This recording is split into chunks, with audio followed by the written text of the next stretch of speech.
بہت آسان ہے، تم تو 12 تاریخ کو جشن منا لو گے، بہت آسان ہے، تم تو 12 تاریخ کو جلوس نکال لو گے، بہت آسان ہے، تم تو 12 تاریخ کو خوشیاں منا لو گے، لیکن 12 تاریخ کو فاطمہ رضی اللہ تعالیٰ عنہ کے آنکھ سے نکلنے والے آنسو تمہیں کبھی معاف نہیں کریں گے۔ یہ 12 تاریخ تھی، ربیع الاول کی 12 تاریخ تھی۔ ہم اپنی 12 تاریخ پہ نظر ڈالیں اور اس 12 تاریخ پہ نظر ڈالیں، اور کچھ کہنے کی ضرورت ہی نہیں، حالات ہمیں اس کہنے کی اجازت بھی نہیں دیتے ہیں۔ میرے بھائیوں سنو کیا کہتی ہیں فاطمہ، وا کر بابتا منا جا برب بندہ، ہائے میرے ابو، آپ کو آپ کے رب نے بلایا اور آپ چلے گئے، آپ نے اس کی دعوت کو قبول کر لیا، یہ بھی نہیں سوچا کہ آپ کے چاہنے والوں پر کیا بیتے گی، یہ بھی نہیں سوچا کہ آپ کے چاہنے والوں پر کیا گزرے گی، کیا گزرے گی۔ اے اللہ کے نبی، اے میرے ابو، آپ چلے گئے۔ دوسرے جملے پر غور کرو، وا کر بابتا من جنت الفردوس مابا، اے ابو، آپ سے تو آپ کے رب نے جنت الفردوس کا وعدہ کیا، آپ کا ٹھکانہ تو جنت الفردوس ہے، آپ تو جنت الفردوس چلے گئے۔ تیسرے جملے پر غور کرو، وا کر بابتا الا جبریل ننا، اے ابو، اب قرآن کس کے اوپر نازل ہوگا؟ اب جبرائیل قرآن کی آیتیں کس کے اوپر لے کر آئیں گے؟ اب قرآن کس پر نازل ہوگا؟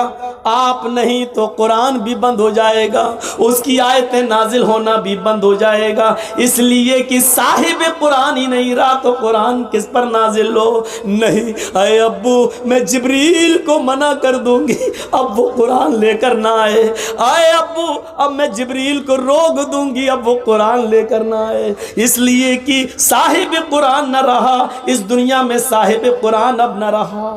ان جملوں پر غور کرو اور اپنے سینے کو ٹھونک کر بتاؤ ایمانداری کے ساتھ 12 تاریخ کو نکلنے والے ان جملوں پر ہمارا جشن کیا کہہ رہا ہے۔ پھر فاطمہ کہتی ہیں، لوگوں 12 تاریخ کو میرے اوپر میرے ابو کی جدائی کے بعد غموں کے ایسے پہاڑ ٹوٹے، جو مصیبتیں جو غم میرے اوپر آئے، اگر وہ غم کسی پہاڑ کی اوپر ڈال دیے جاتے تو پہاڑ بھی چور چور ہو جاتا، ریزہ ریزہ ہو جاتا، اور جو غم میرے ابو کے بعد مجھے ملے، میرے ابو کی جدائی پر مجھے ملے، اگر وہ غم کسی دن پر ڈال دیے جائیں تو وہ دن بھی رات میں بدل جائے۔ 12 تاریخ ہمیں یہ بتاتی ہے کہ کائنات کو روشن کرنے والا سورج غروب ہوا تھا، اس پر ہمیں وہ ماحول بنانا چاہیے کہ 12 تاریخ کو نبی اکرم کی ہم پیدائش کی خوشی نہ بھولیں، لیکن اتنی خوشی نہ منائیں کہ ہم 12 تاریخ کو غم بھول جائیں، اور اتنا ماتم اور اتنا غم بھی نہ کریں کہ ہم نبی اکرم کی پیدائش بھول جائیں۔ ہمیں تو بیچ کا راستہ اپنانا چاہیے تھا، ہمیں تو معتدل راستہ اپنانا چاہیے تھا، یہاں دونوں طرف سے غلطی ہو رہی ہے۔ میرے پیارے ساتھیوں، قرآن سنتے جاؤ، حدیث سنتے جاؤ اور اپنے ایمان کا جائزہ لیتے جاؤ۔ ہاں اب سنیے میرے بھائیو، اللہ کے نبی صلی اللہ علیہ وسلم کو دفن کر دیا گیا، سب سے پہلے ابو بکر صدیق نے نماز جنازہ پڑھی، اس کے بعد عمر فاروق نے، عثمان غنی نے، حضرت علی نے، پھر صحابہ نے، لوگ آتے گئے نماز پڑھتے گئے، پھر بعد میں بچوں نے، اور سب سے لاسٹ میں عورتوں نے، عورتوں کے بعد سب سے لاسٹ میں بچوں نے۔ میرے بھائیوں، لیکن آپ کی جنازے کی نماز کسی نے پڑھائی نہیں ہے، لوگ اس حجرے میں آتے تھے، پڑھ کے نکل جاتے تھے، پورا دن اسی میں گزر گیا، پوری رات اسی میں گزر گئی۔ کچھ لوگ ایسے تھے جو دور سے آئے، اللہ کے نبی صلی اللہ علیہ وسلم کی بیوی سے کہنے لگے، امی عائشہ ہم رات میں پہنچے، دور کے رہنے والے ہیں، ہمیں نبی اکرم کا چہرہ دکھا دو۔ تو انہوں نے سر کھول دیا اور کہا دیکھ لو۔ کہنے لگے وہ صحابی، آیا امی عائشہ ہمیں اندھیرے میں نبی کا چہرہ صحیح سے دکھائی نہیں دے رہا ہے، تو چراغ جلا دو، کچھ روشنی کر دو۔ تو حضرت عائشہ کہنے لگی اے محمد کے ساتھیو، میرے گھر کی اتنی انسلٹ کیوں کر رہے ہو؟ میرے گھر کو اتنا ذلیل کیوں کر رہے ہو؟ مجھے اتنا رسوا کیوں کر رہے ہو؟ اس صحابی نے کہا امی عائشہ ہم آپ کو انسلٹ کیسے کر سکتے ہیں، ہم تو اپنے نبی کا چہرہ دیکھنا چاہتے ہیں۔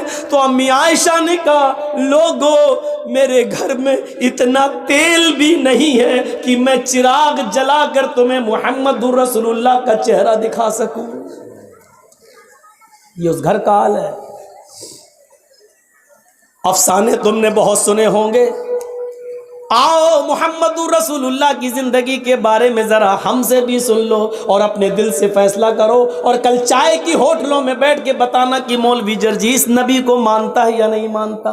کہہ دینا بہت آسان ہے، فلاں نہیں مانتا، فلاں نہیں مانتا، فلاں نہیں مانتا۔ ارے ہم تو اللہ کے نبی سے ہٹ کر کوئی بات کر ہی نہیں رہے ہیں۔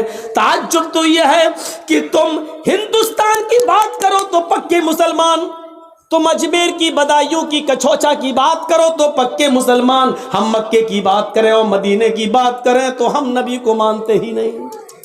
افسوس یہ ہے کہ تم ملا مولویوں کی لکھی ہوئی کتابوں کی بات کرو تو پکے مسلمان، اور ہم یہ کہیں کہ یہ نبی کا فرمان ہے، یہ فاطمہ کہہ رہی ہیں یہ اللہ کے رسول کا فرمان ہے، ہم یہ کہیں تو ہم مسلمان نہیں۔ جو لوگ یہ کہتے ہیں یاد رکھنا مولوی جرجیس کا ہاتھ ہوگا، کل قیامت کے دن تمہارا گریبان ہوگا، ہم تمہیں کھینچ کر رب کی عدالت میں لے کے آئیں گے اور یہ کہیں گے اے اللہ یہی وہ لوگ ہیں جو دنیا میں چاہے کی ہوٹلوں میں بیٹھ کے کہا کرتے تھے کہ یہ نبی کو نہیں مانتے ہیں، یہ نبی کی شان میں گستاخی کرتے ہیں۔ اے اللہ مجھے ان سے انصاف چاہیے، اے اللہ مجھے ان سے انصاف چاہیے۔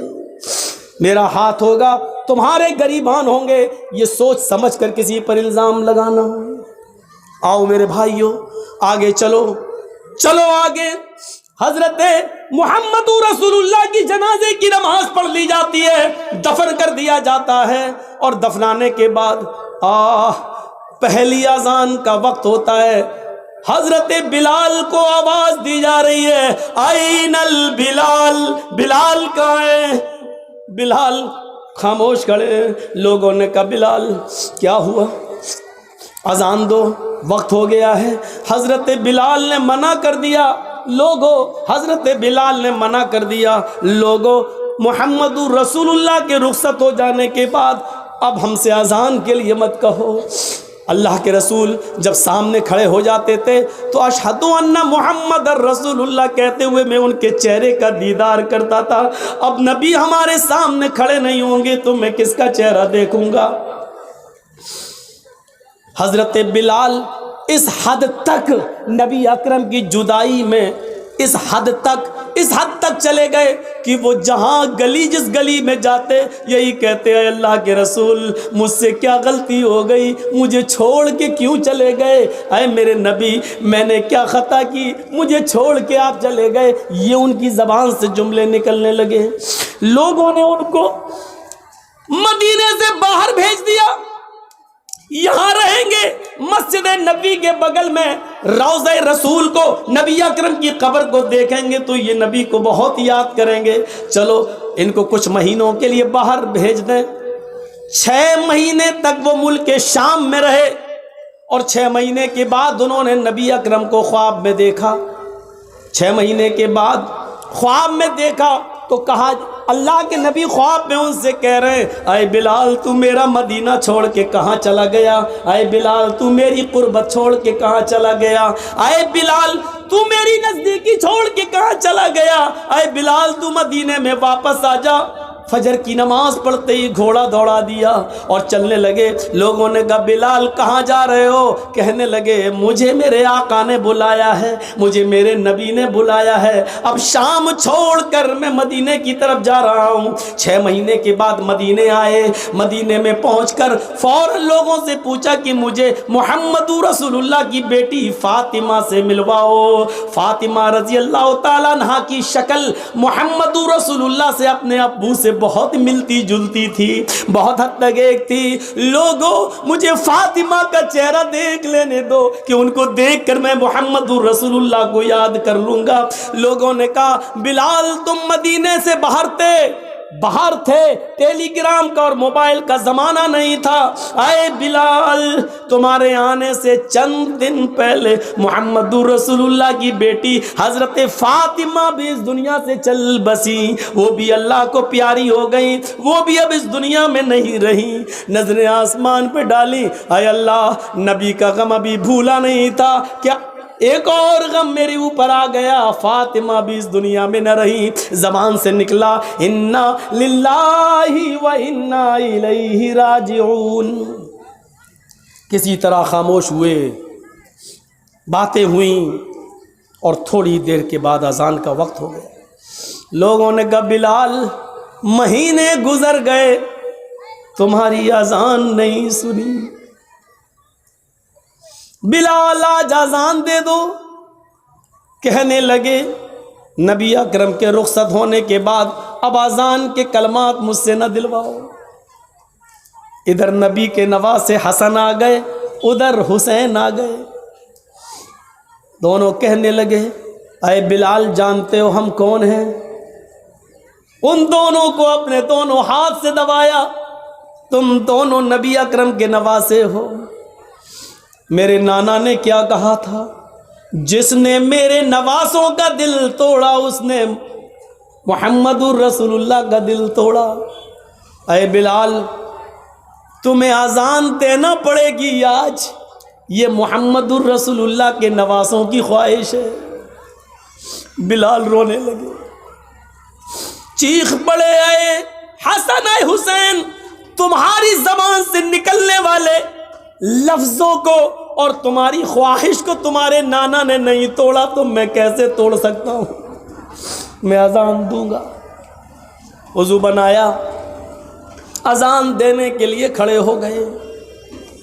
وہی اونچائی ہے، وہی مسجد نبوی کا مینارہ ہے، وہی کانوں میں انگلی دی ہوئی ہے، اور اسی جگہ پر اذان کے کلمات بلند ہو رہے ہیں۔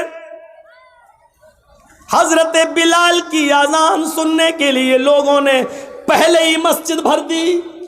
اذان سے پہلے ہی مسجد آباد، کھجور کے پتوں کی بنی ہوئی چٹائیاں بچھی ہوئی، سارے لوگ مسجد میں بیٹھے ہیں۔ 6 مہینے پرانا محمد رسول اللہ صلی اللہ علیہ وسلم کا زمانہ یاد آ رہا ہے۔ حضرت بلال کے کانوں میں انگلیاں ہیں، اور حضرت بلال ان جملوں پر پہنچے ہوئے ہیں، اللہ اکبر اللہ اکبر۔ جیسے ہی بلال نے اللہ اکبر کہا، کعبے کی رب کی قسم ان جملوں نے نغمہ قیامت برپا کر دیا۔ جیسے یہ جملے نکلے، لوگ اپنے گھروں سے اور تیزی سے نکلنے لگے۔ جیسے یہ جملے نکلے ایسے ہی عورتیں بے قابو ہو جاتی ہیں، وہ بھی اپنے گھروں سے اٹھ کر اوپر چھت پہ چڑھ جاتی ہے کہ آج بلال کی اذان چھت سے سنیں گے تو صاف سنائی دے گی۔ جیسی عورتیں بے قابو ہو کر چھتوں پہ چڑھ رہی تھیں، لوگ دھڑا دھڑ مسجد کی طرف بھاگ رہے تھے، اس وقت بلال ان جملوں پر پہنچ چکے تھے، اشہد ان لا الہ الا اللہ۔ بلال کی زبان سے جب یہ جملے نکلے اشہد ان لا الہ الا اللہ، اس وقت تک پرندے درختوں کے اوپر بیٹھ گئے تھے، گویا کہ پرندے بھی حضرت بلال کی اذان سننے کے مشتاق ہوں۔ درختوں کے پتوں کی جنبشیں بند تھیں کہ شاید آج وہ بھی اذان سننا چاہتی ہیں۔ یہ ساری چیزیں بے قابو تھیں، عورتیں چھتوں پہ چڑھ کے بلال کی اذان سننا چاہ رہی ہیں، درختوں کے پتے جنبش نہیں کر رہے ہیں، چہچانے والے پرندے بھی خاموشی کے ساتھ بلال کی اذان سن رہے ہیں، اور صحابہ کرام کی آنکھوں میں آنسو ہے۔ نبی اکرم کا زمانہ یاد آ رہا ہے، ایک ایک صحابی کی آنکھوں سے گرنے والے آنسوؤں نے مسجد نبوی پر کھجور کے پتوں کی بنی ہوئی چٹائی کو بھگو دیا ہے، پوری کی پوری چٹائی تر ہو جاتی ہے۔ حضرت بلال ان جملوں پر پہنچتے ہیں، اشہد ان محمد الرسول اللہ، ابھی ان کی زبان سے محمد کا جملہ ہی نکل پایا تھا، رسول اللہ کا جملہ نہ نکلنے پایا کہ ان کی نگاہ وہیں پہنچ جاتی ہے جہاں جناب محمد رسول اللہ کھڑے ہو جایا کرتے تھے، اور بلال سے کہتے تھے کہ اذان دو، اور بلال انہیں دیکھ کر پوری اذان دیا کرتے تھے۔ آج اس جگہ پر نبی اکرم کو غائب پایا، آج اس جگہ پر محمد رسول اللہ کو موجود نہ پایا، پریزنٹ نہ پایا۔ جیسے ہی ان کی نظر اس جگہ گئی اور نبی کو موجود نہ پایا تو غشی آئی، چکر آئے، اور بے ہوش ہو کر وہ زمین کی اوپر گر پڑے۔ لوگوں نے پانی کے چھینٹے مارے، بقیہ الفاظ دوسروں نے ادا کر دیے، ان پر چھینٹے مارے گئے، پانی کے چھینٹے مارے گئے، ہوش میں لایا گیا اور کہا بلال نے، لوگوں میں نے تمہیں پہلے ہی کہا تھا، نبی اکرم صلی اللہ علیہ وسلم کے انتقال کے بعد اب مجھ سے اذان کے لیے نہ کہا کرو، میں محمد رسول اللہ کہتے ہوئے کس کے چہرے کو میں دیکھوں گا۔ یہ اندازہ تھا، ہمیں سوچنا چاہیے۔ لیکن قبر ان کی بھی ہے۔ فاطمہ رضی اللہ تعالی عنہ کے سینٹنسز پر غور کیجئے، بار بار نہیں دہراؤں گا، ان کو بھی رخصت ہونا پڑا۔ لیکن وہی چیز یاد کریے، ایک طرف انسان ہم اور آپ مر جائیں اور مرنے کے بعد ہمارا حساب کتاب نہ ہو اور مٹی میں ملا دیے جائیں، یہ بہت اچھی چیز ہے کہ اگر ایسا ہو جائے، لیکن ایسا ہوگا نہیں۔ مسئلہ یہ نہیں ہے، مسئلہ یہ ہے کہ مرنے کے بعد بھی تو چین نہیں ہے۔ دنیا میں اگر اچھے عمل کیے ہیں تو ان کا انعام قبر میں ہی ملنا شروع ہو جاتا ہے، اور اگر ہم نے اور آپ نے اچھے عمل نہیں کیے ہیں تو مرنے کے بعد اس کا عذاب بھی شروع ہو جاتا ہے۔ ابھی قیامت میں تو حساب ہونا الگ باقی ہے، وہ ایک الگ چیز ہے۔ یہاں سے ہی شروع ہو جاتا ہے دور۔ حضرت عثمان غنی کے سامنے جہنم کے عذاب کا ذکر کیا جاتا نہیں روتے، لیکن جب قبر کے عذاب کا ذکر کیا جاتا تو اتنا روتے کہ ان کی داڑھی تر ہو جاتی۔ پوچھا ہے عثمان، جہنم کے عذاب کا ذکر ہوتا تو تم نہ روتے، اور قبر کے عذاب کا ذکر ہوتا تو اتنا روتے، کیا بات ہے؟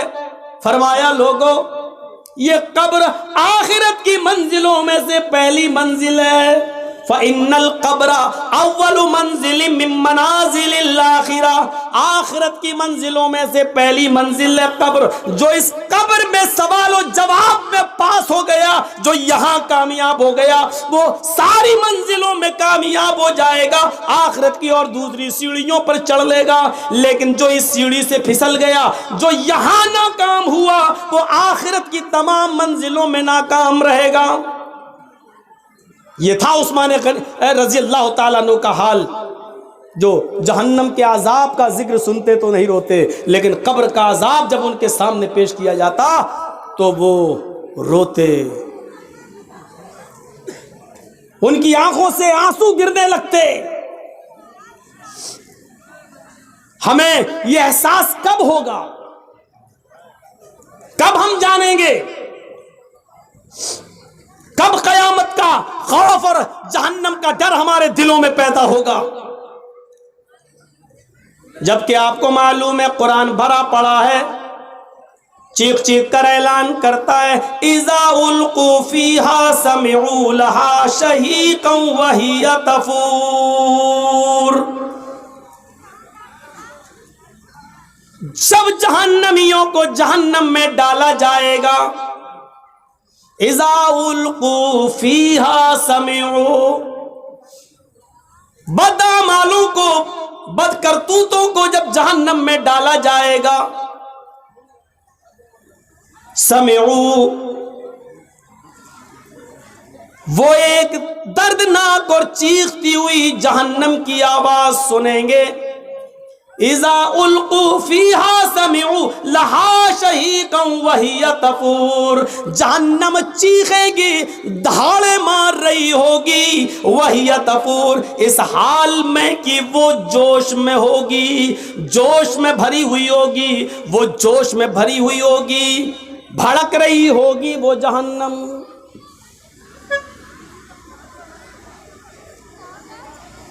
کون احساس کرے گا اس کا؟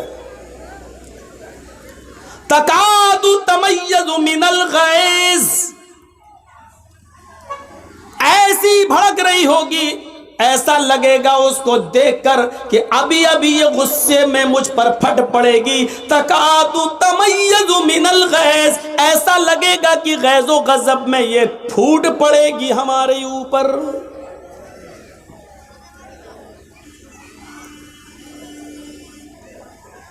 کلما القی فیہا فوج سالہم خزنتها الم یاتکم نذیر قالوا بلى قد جاءنا نذیر فکذبنا وقلنا ما نزل اللہ من شیء ان انتم الا فی ضلال کبیر.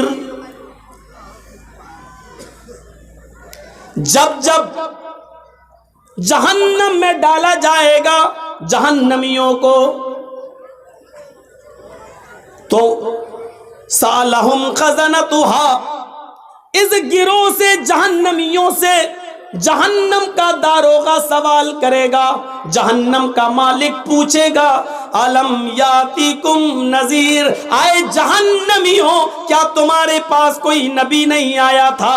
کیا تمہارے پاس کوئی ڈرانے والا نہیں آیا تھا؟ کیا تمہارے پاس اللہ کی کتاب نہیں آئی تھی؟ کیا تمہارے پاس اس کو کوئی سمجھانے والا نہیں آیا تھا؟ اب جہنمیوں کا بھی جواب سنو. قالوا بلا، کیوں نہیں، ہمارے پاس اللہ کا ڈرانے والا بھی آیا تھا، ہمارے پاس اللہ کی کتاب بھی آئی تھی، ہمارے پاس منصور بھی تھا، ہمارے پاس دستور بھی تھا، ہمیں سمجھایا بھی گیا تھا، رسول بھی آئے، پیغمبر بھی آئے، کتابیں بھی آئیں، سب کچھ تھا ہمارے پاس، لیکن ہماری ڈھٹائی عیش و عشرت نے، دنیا داری نے، دنیا کے جاہو جلال نے، دنیا کے مال حرام کی ہوس نے، دنیا داری نے ہمیں کہیں کا نہیں چھوڑا، ہم دنیا داری میں ایسے پڑ گئے. فکذبنا وقلنا ما نزل اللہ من شیء، ہم نے نبیوں کو بھی جھٹلایا، ہم نے قرآن کو بھی جھٹلایا اور فرمایا یہ تمہاری اپنی باتیں ہیں، اللہ نے ہماری طرف کچھ بھی نازل نہیں کیا. ان انتم الا فی ضلال کبیر، تم تو بہت بڑی گمراہی میں ہو. وقالوا لو كنا نسمع او نعقل ما كنا في اصحاب السعیر، وہ چیخ چیخ کر کہیں گے اے کاش کہ ہم نے عقل و شعور سے کام لیا ہوتا، اے کاش کہ ہم نے کانوں سے سنا ہوتا. وقالوا لو كنا نسمع، اے کاش کہ ہم دنیا میں کانوں سے سنے ہوتے، او نعقل، اور عقل و شعور سے کام لیا ہوتا، سمجھداری سے کام لیا ہوتا. ما کننا فی اصحاب السعیر، تو آج ہم ان جہنم میں جلنے والوں میں سے نہ ہوتے، آج دوزخ میں نہ ڈالے جاتے، آج جہنم میں نہ ڈالے جاتے. ما کننا فی اصحاب السعیر، ہم جہنم میں نہ جاتے. فاعترفوا بذنبہم فسحقا لاصحاب السعیر، وہ اپنے گناہوں کا اقرار کریں گے، وہ اپنے گناہوں کو ایکسپٹ کریں گے، وہ اپنے گناہوں کو سویکار کریں گے. ہاں ہم نے یہ گناہ کیے، لیکن وہاں قبول کرنے سے اور گناہ ایکسپٹ کرنے سے کچھ نہیں ہوگا. کہا جائے گا فسحقن سحقن سحقن، دور کر دو، دور کر دو، یہ جہنمی ہیں، ان کو جہنم کے اندر پھینک دو. یہ آیت کس کے لیے ہے؟ قرآن نے کس کے لیے بیان کیا ہے؟ ایک ایک جملے پر غور کر کے دیکھیں آپ، ایک ایک جملے پر، یہ جملے ہمیں کیا بتلا رہے ہیں؟ ان جملوں پر جائیے اور دیکھیے، فَاعْتَرَفُوا بِذَنبِهِمْ، یعنی وہاں جانے کے بعد وہ اپنے جرم کا اعتراف کریں گے. ہاں اے اللہ ہم نے شراب پی تھی، ہاں اے اللہ ہم نے جوا کھیلا تھا، ہاں اے اللہ ہم نے فلاں آدمی کا مرڈر کیا تھا، ہاں اے اللہ ہم نے بے شرمی اور بے حیائی کے سارے اڈے کھولے تھے، ہاں اے اللہ ہم نے جلسوں کے نام پر، دین کے نام پر جلسے کرائے، لیکن اس کے باوجود میلہ اور ٹھیلا لگانے سے ہم نہیں روک پائے. لڑکیاں ناچتی رہیں، گاتی رہیں، یہاں تک کہ فیشن اور اڑیا کپڑے پہن کر نکلتی رہیں، جلسوں میں بھی لپسٹک اور کریم لگا لگا کے آتی گئیں، لیکن ہم بے بس تھے، ہم ان کو نہیں روک پائے، کیونکہ انہی کے آنے سے تو ہمارے جلسے چل رہے تھے، انہی کے آنے سے تو ہمارے مدرسے کا چندہ ہو رہا تھا. فَاعْتَرَفُوا بِذَنبِهِمْ، وہ اپنے گناہوں کا اقرار کریں گے، سویکار کریں گے اور ایکسپٹ کریں گے، لیکن وہاں اقرار اور ایکسپٹ کرنے سے کچھ نہیں ہوگا. جلسہ ہو رہا آپ کے یہاں، یہ جلسہ ہو رہا ہے، اور باہر کیا ہو رہا تھا کچھ کہنے کی ضرورت ہی نہیں ہے، نظر ڈال لو، دیکھا ہوگا آپ نے. کہنا پڑتا ہے سخت جملے، نہیں کہنا چاہتا ہوں، تہذیب کے خلاف ہے، لیکن کہنا پڑتا. ایسا لگ رہا تھا جیسے ایک کتیا کے پیچھے 10 کتے بھاگ رہے. ہنس رہے ہو، ہنسو. میں کتیا کس کو کہہ رہا ہوں وہ بھی تم جان رہے ہو، اور کتا کس کو بول رہا ہوں وہ بھی تم جان رہے ہو. ہنسو. کتیا کون ہے وہ بھی سن لو، میں نہیں بولوں گا، سمجھدار ہو نا، سمجھ گئے ہوگے. اور کتا کس کو بول رہا ہوں وہ بھی سنو. سننا پڑے گا تمہیں نہیں، تمہارے باپ کو بھی سننا پڑے گا. یہاں جب تک میں ہوں سننا پڑے گا. یہاں سے ہٹنے کے بعد مجھے سنا دینا جتنی گالی چاہو، وہ تو میں سنتا ہی ہوں. تمہاری کیا، منسٹروں کی سنتا ہوں، نیتاؤں کی بھی سنتا ہوں، تم بھی سنا دینا. یہاں جب تک ہوں تمہیں سننا پڑے گا. فَاعْتَرَفُوا بِذَنبِهِمْ، اپنے گناہوں کا اقرار کریں گے، لیکن کوئی فائدہ نہیں. فَسُحْقًا لِّأَصْحَابِ السَّعِيرِ، دور کر دو جہنمیوں. اور یہ مت سمجھو کچھ نہیں ہوگا، مریں گے اور مر سڑ کر مٹی ہو جائیں گے اور پھر دوبارہ نہیں. أَيَحْسَبُ الْإِنسَانُ أَن لَّن نَّجْمَعَ عِظَامَهُ بَلَىٰ قَادِرِينَ عَلَىٰ أَن نُّسَوِّيَ بَنَانَهُ بَلْ يُرِيدُ الْإِنسَانُ لِيَفْجُرَ أَمَامَهُ يَسْأَلُ أَيَّانَ يَوْمُ الْقِيَامَةِ فَإِذَا بَرِقَ الْبَصَرُ وَخَسَفَ الْقَمَرُ وَجُمِعَ الشَّمْسُ وَالْقَمَرُ يَقُولُ الْإِنسَانُ يَوْمَئِذٍ أَيْنَ الْمَفَرُّ كَلَّا لَا وَزَرَ.